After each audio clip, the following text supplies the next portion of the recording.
Today is Monday, November 11th, and this is the ADM Investor Services Weekly Market Kickoff. Please note that the views and opinions expressed here today are solely those of our guests and should not be construed as the views or opinions of ADM Investor Services or Archer Daniels Midland Company. Today's guests are Steve Freed, Vice President of Grain Research at ADM Investor Services, and Alan Bush, ADMIS Senior Financial Economist. Alan, let's start with the financial markets this morning.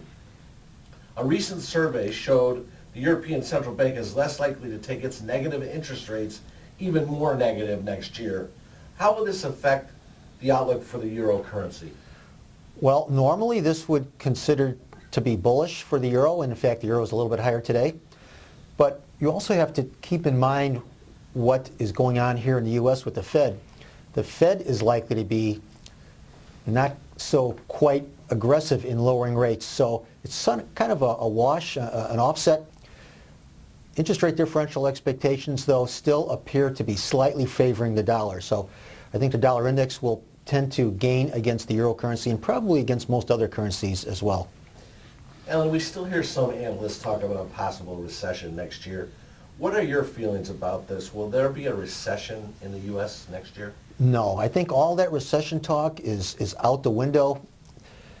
There are a variety of indicators that suggest that the global economy is stabilizing, including here in the U.S. The yield curve now is basically normal after being quite inverted. The Fed is likely to be on hold for a while, so as far as easing credit, so no recession this year, of course, and no recession next year, and I believe also no recession in 2021. Finally, Alan, strength and weakness in world economies have an impact on industrial metals. What is your outlook for the industrial metals markets? Well, if I'm right that the global economy is stabilizing, that would suggest more demand for industrial commodities. Of course, we still have to see what's going on between the U.S. and China on trade, but even without a trade deal, there will most likely be more demand for the industrial metals and also the crude oil. So I'm just a little bit bullish on those. I would look for higher prices in copper, crude oil, all look higher to me. Steve, looking at the grain markets, corn, soybeans, and wheat, all down today. How low is low? Well, I think that we're trading soybeans just below $9.30 in November. Hopefully the $9 level holds. Corn is trading $3.70. We hope that $3.65, $3.70 holds.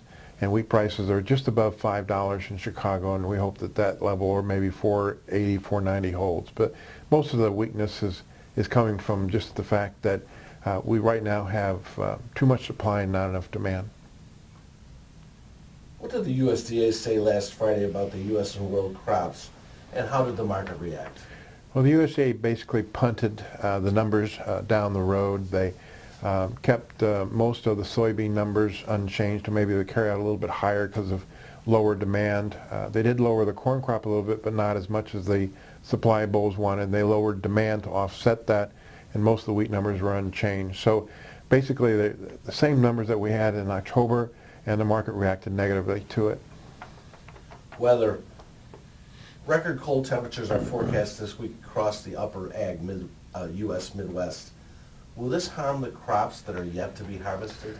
Well, right now we're predicting that 65% of the corn and 85% of the beans are harvested. And so most of the farmers probably welcome the cold weather because it makes the ground solid when it was muddy before.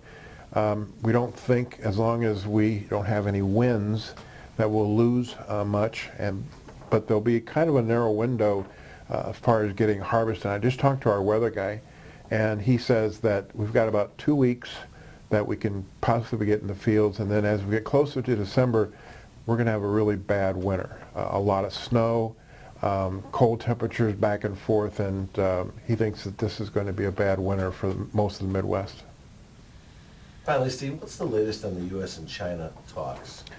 Well, right now there's optimism that they can come with a phase one signing of a deal maybe by the end of November. The President of the United States over the weekend, though, said he really isn't quite ready to sign something yet, and we'll watch and see his speech today, what he says about it. So It feels like somebody wants to sign phase one. The thing is, we don't know when it goes into effect. We don't know what the Chinese are going to buy, and they really don't want to be held to a shopping list of what they have to buy. And so, again, it comes back to maybe they'll buy some beans, maybe they'll buy some pork, but that it would take quite a bit of other products for them to get up to that $20 billion, and we just don't know how that's going to play out. There are some, though, that feel that since the announcement that Michael Bloomberg may get into the race, that they may now not want a deal because they think that candidate can beat the president in November. Thank you both. Remember, the views and opinions expressed today on this video are solely those of our guests and should not be construed as the views or opinions of ADM Investor Services or Archer Daniels Midland Company. If you'd like more information about our brokerage services, would like to speak to one of our experts about managing your risks, or would like to open a trading account, please visit www.admis.com.